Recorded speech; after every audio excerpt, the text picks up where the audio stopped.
So welcome to another video. This one is on 3 things to try when you're working on your bow rudder.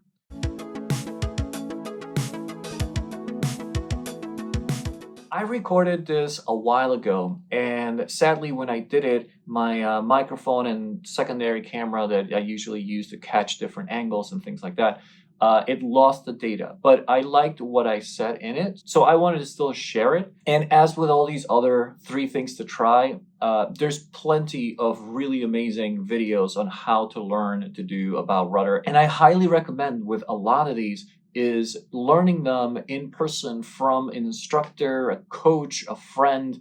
I really do think that all of this stuff, doing it in person, getting immediate feedback on what you're doing right, what you're doing wrong, learning all of these skills with other paddlers, other instructors, coaches. So my hope with this clip, as a paddler, you're working on your bow rudder, which you've already learned, and maybe these 3 tips, these 3 things will help make it more efficient, will help you along that journey. Enjoy. Hello and welcome to another video. This one will be on 3 things to try, 3 things that might help you, 3 tips for the bow rudder. The bow rudder is a fantastic way of turning your kayak without losing your momentum. So a lot of times, if you're new to paddling, one of the things that newer paddlers will often do is if they want to turn, let's say they're paddling and they want to turn, all of a sudden they'll back paddle to turn the kayak in that direction and essentially lose their forward momentum, and then you have to get going again. There are many ways of turning the kayak without losing that forward momentum, and the bow rudder is a fantastic way to do that. It's not an easy thing to do, but with practice you get better and better, and eventually it becomes muscle memory. The first thing, and this was the first thing that used to happen to me all the time when I started doing it, is I would go and set up for a bow rudder, and then I'd end up just having a little bit of the paddle in the water. I wouldn't put in the entire blade in the water. It could feel a bit awkward at first, especially for those that might not be as flexible. But for the bow rudder, you want to get that blade to open up like a door out in front of the bow. So I was only essentially using the bottom part of the blade, and that was not enough leverage for me to have an efficient bow rudder. So with time and with instructors seeing what I was doing, I was told several times, make sure that blade goes all the way in the water. Get it all the way in the water.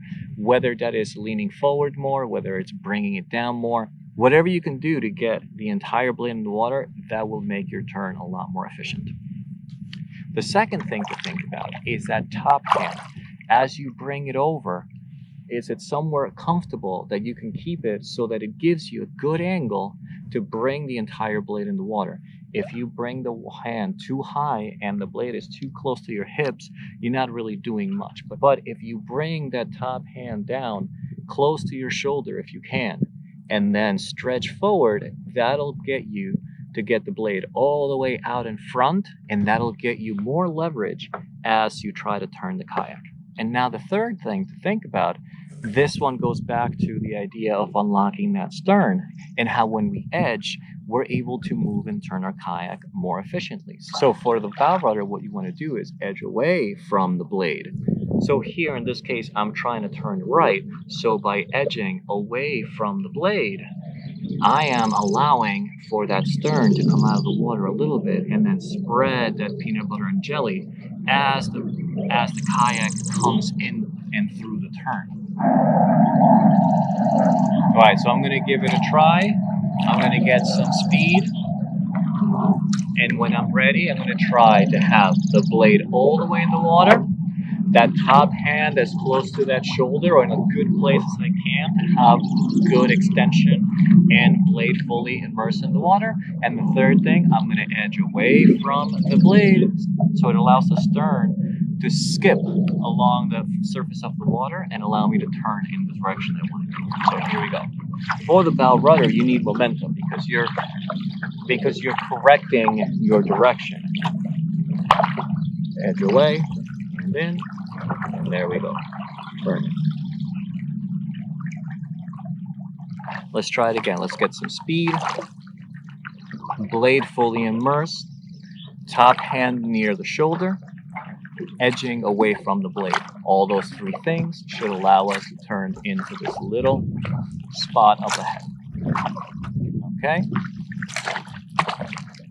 Blade in.